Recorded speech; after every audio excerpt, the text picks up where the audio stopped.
Hai, saya Kendro Setiawan. Saya berprofesi sebagai pengusaha import barang-barang teknik dan mesin-mesin.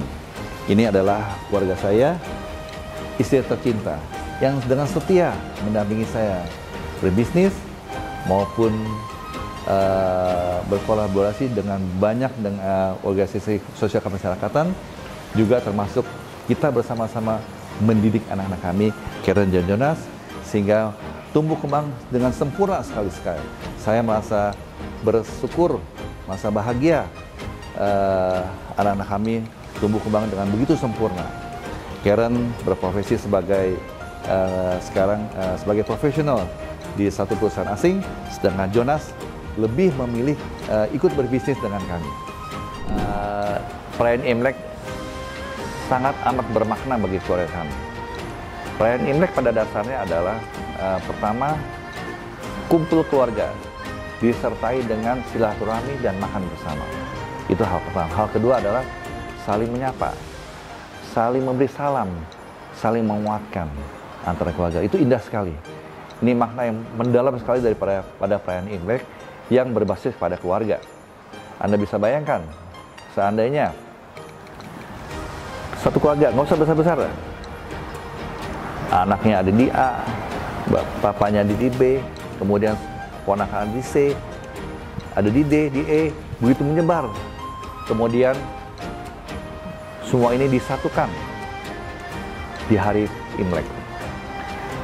Bersatu, bersama-sama, makan bersama, silaturahmi bersama. Kemudian saling menyapa bersama. Saling menyapa dan saling menguatkan. Kungsi Facai, saling menyapa. Kita memberikan apresiasi atas progressing daripada saudara kita, kemajuan daripada keluarga kita. Kemudian Sen Isin Lung, kita juga doakan supaya usahanya lancar selama tahun baru ini. Kemudian Sen Ti Cian Kang, apa maksudnya juga? Kita juga doakan masing-masing, saling mendoakan, saling menguatkan supaya kami semua dalam keadaan badan yang sehat. Yang terakhir adalah Wan Serui. Kita ucapkan saling sapa dengan Wan Serui, maksudnya adalah semua masalah sirna, tidak ada lagi masalah di antara kita. Tahun baru Imlek 2574 yang jatuh pada tanggal Masehi 22 Januari 2023 tahun ini, itu sangat spesial lagi untuk kita semua, terutama untuk keluarga kita. Kenapa begitu? Pertama adalah kita berterima kasih dan bersyukur kita masih dalam keadaan sehat, masih dilindungi kesehatan kita. Ya, setelah 2-3 tahun didera oleh COVID yang demikian hebat, sampai hari ini kita bersyukur kita masih dalam keadaan sehat sampai hari ini. Hal kedua adalah apa? Hal kedua adalah selama 2 tahun kita hanya bisa saling menyapa, hanya bisa saling memberi salam melalui virtual.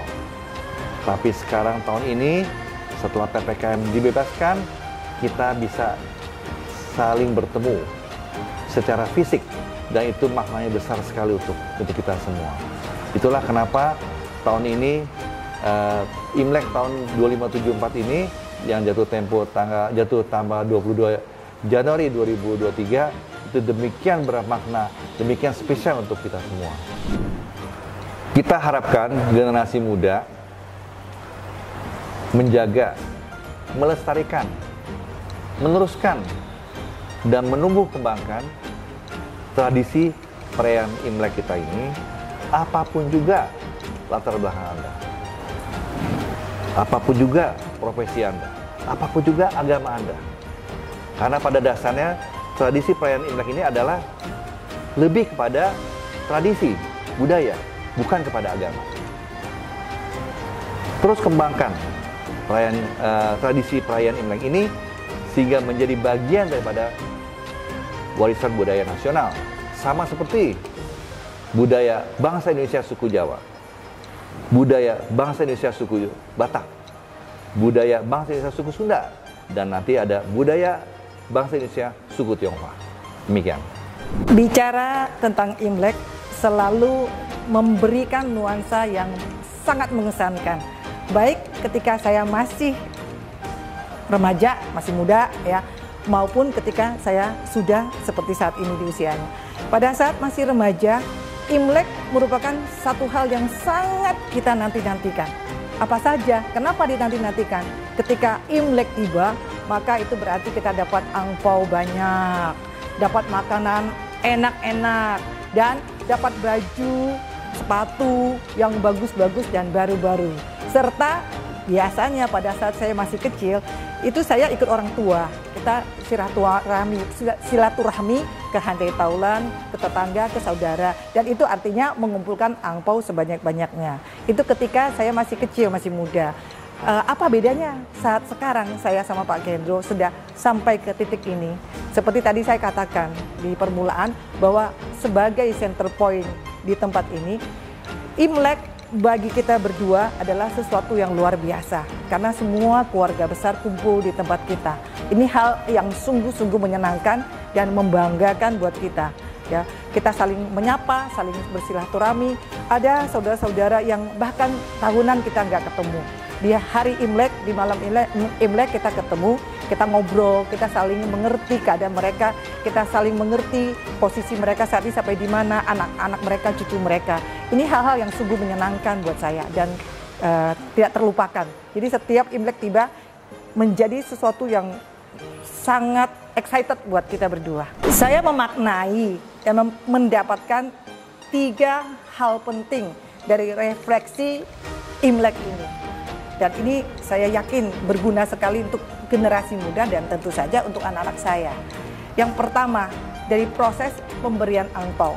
Anak-anak termasuk juga saya dan Pak Kendo ketika kita masih kecil, kita dapat angpau dari orang tua, orang yang lebih tua dari kita, dari om, tante, dan semua yang lebih senior dari kita peroleh angpau. Apa maknanya? Maknanya adalah cinta kasih, peduli, kasih sayang.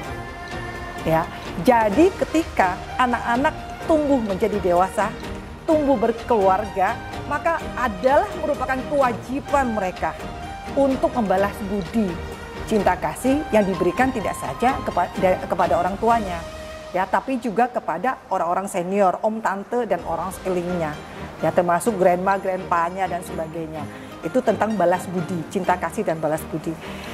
Makna kedua, dari Imlek ini, anak-anak dari kecil belajar bagaimana di hari Imlek saling silaturahmi, saling bergaul, saling peduli, saling caring. Jadi hal ini pun akan ditanamkan dalam kehidupan mereka dari kecil. Ketika mereka berkeluarga, kemudian mereka ingat bahwa tali silaturahmi adalah satu hal yang penting dan tidak boleh diputuskan.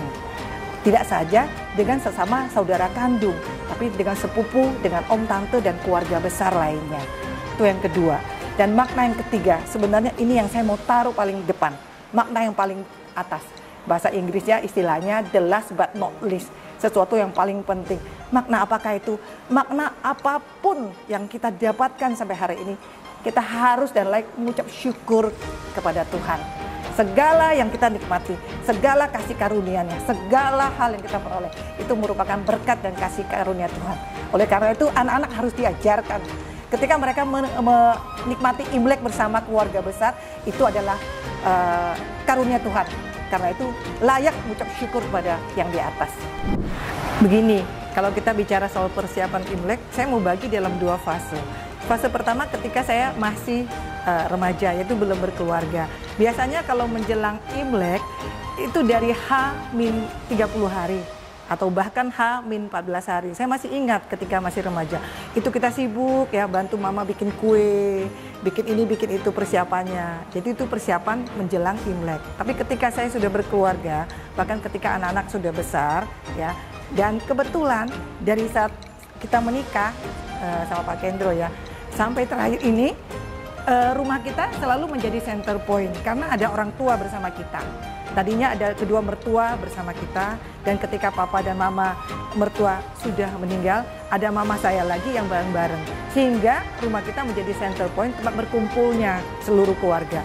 Baik keluarga dari suami yaitu dari Pak Gendro, juga keluarga dari saya. Jadi saudara-saudara saya ya, bahkan cucu mereka, saudara saya kumpul. Nah, itu persiapannya nggak gampang. Jadi dari H-30, -14, saya sudah siap dengan segala makanan, karena saya adalah ibu-ibu kantoran, emak-emak kantoran, jadi bukan emak-emak yang tiap hari harus masak dan sebagainya. Jadi saya mesti bikin rancangan, bikin daftar apa saja yang saya mesti beli, apa saja yang mesti saya siapkan. Itu terjadi dari H-30, H-14 sampai ketika H-1. Itu kita mesti ngatur setting meja, setting tempat dan sebagainya.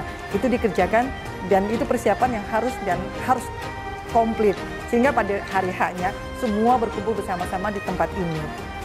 Nah, kita sekeluarga biasanya itu ngumpul bareng-bareng sama teman-teman dan kerabat sekalian semua di rumah ini. Dan yang terpenting adalah kita juga mengundang kerabat-kerabat kita yang Tionghoa maupun non-Tionghoa.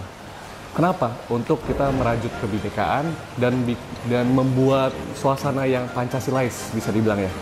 Karena kita di sini itu ada dua hal yang penting di keluarga kita. Pertama adalah selama Imlek itu pasti ada sensasi dan esensinya itu sendiri. Dari sensasinya itu ya seperti angpau atau barongsai itu pun penting, tapi kita tidak melupakan faktor esensinya. Kita harus berfokus di esensinya, yaitu bersaudara tanpa melihat padang ras dan agama. Seperti itu. Ya, jadi memang karena kebetulan saya, Karen dan juga Jonas pernah bersekolah di luar negeri. Kita berdua pernah bersekolah di Seattle, United States, dan juga Jonas pernah berkuliah di Melbourne, Australia juga. Maka kita pernah mengalami di mana kita merayakan Chinese New Year bersama teman-teman instead of bersama keluarga. Dan ini menjadi salah satu pengalaman kita yang pertama kali, dan ternyata cukup berkesan karena tidak hanya spend time dengan keluarga, kita pun juga bisa merayakan Chinese New Year bersama teman-teman juga. Seperti misalnya kita pergi ke restoran Chinese untuk makanan Chinese food dan merayakan bersama menggunakan baju berwarna merah. Lalu bahkan ada teman-teman dari saya pun yang sudah berkeluarga juga memberikan angpau kepada kami berdua. Jadi pengalaman tersebut juga cukup berkesan buat kami berdua. Selamat Tahun Baru Imlek 2574. Kongsi Sinian, Sinian Kuala, Senti Jiankang, Wan Zhe Ru Ying.